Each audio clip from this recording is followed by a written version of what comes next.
Today we are going to learn about the structure of the scapula bone. Scapula is a bone from the shoulder region, and this scapula is attached to the lateral wall of the thoracic cavity on either side of the thoracic cavity.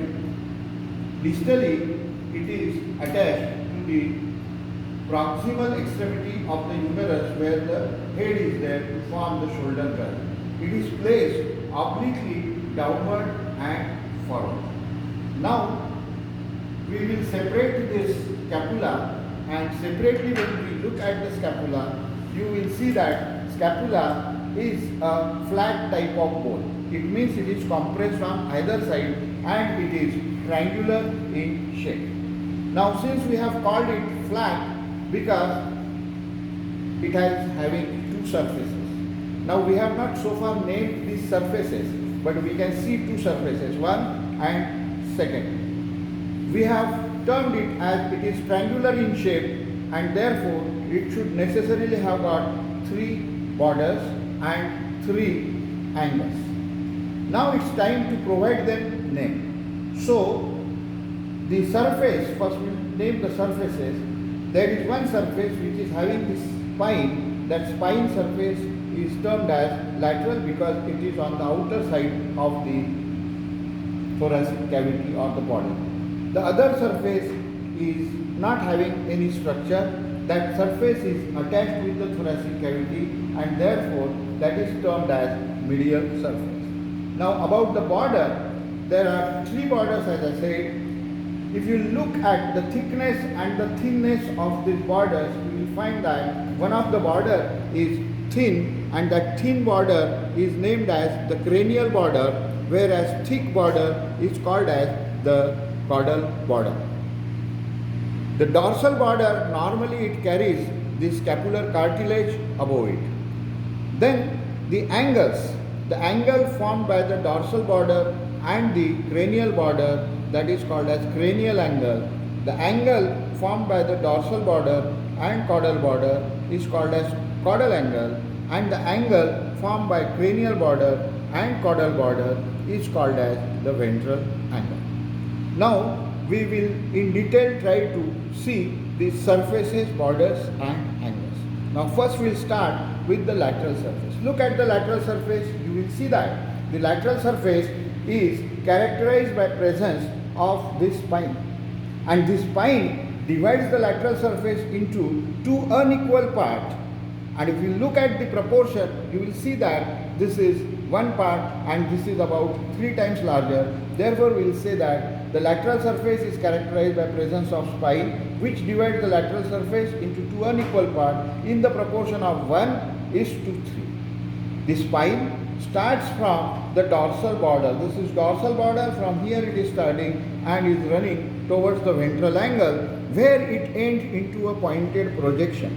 This pointed projection is called as acromion process, and this acromion process gives origin to the deltoideus muscle.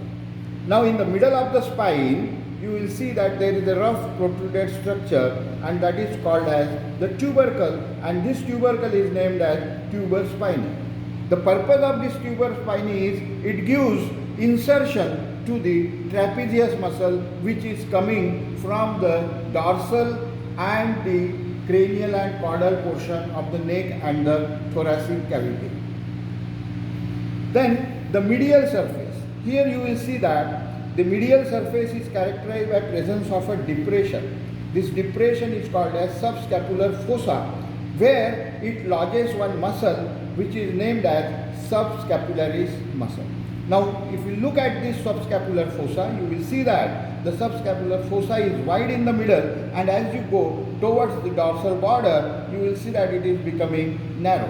And because it is becoming narrow, it forms two triangular areas at the corners, and these triangular areas, they are rough, and these triangular areas are termed as fasces serrata. And why this name is? Because there is one muscle having the serrations is attached here.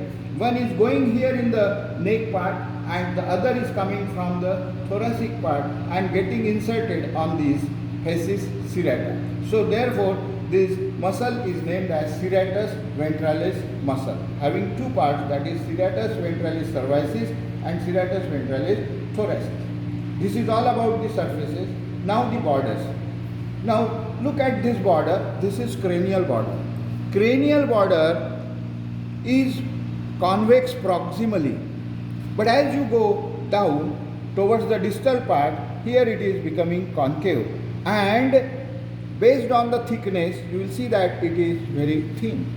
Now the caudal border is near about straight or maybe slightly concave, and it is thick.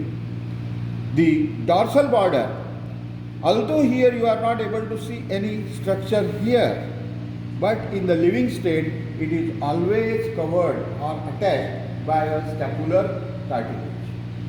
This is about the borders. Now angles. This is cranial angle. This cranial angle is formed by the dorsal border and the cranial border. This is caudal angle formed by the dorsal border and the caudal border. This one is the ventral angle formed by the cranial border and the caudal border. Now look at the ventral angle. What structures are there? Here you are able to see this cavity. This cavity is named as glenoid cavity, and little above on one of the side, here there is a rough protruded structure. This rough protruded structure means tubercle, and this tubercle is named as tuber scapulae or supraglenoid tubercle. Now this ventral angle, as I said, is having two structures, that is glenoid cavity and supraglenoid tubercle. Now what is the description of the glenoid cavity? Glenoid cavity, we can define it as it is circular, shallow, articular cavity which articulates with the head of the humerus. This is head of the humerus which articulates with this to form the shoulder joint. Now cranially means on this side, little above the glenoid cavity. This is the level of glenoid cavity. Above that there is a rough protruded area, and since it is little above, we are calling it supra. Supra means above, and this is a rough protruded area means tubercle, and therefore it is named as supraglenoid tubercle, which gives origin to the biceps brachii muscle. Now from the medial aspect means this is lateral part of the supraglenoid tubercle, this is cranial, and here from the medial side you can see there is a small projection. This projection is called as coracoid process. It gives origin to the coracobrachialis muscle.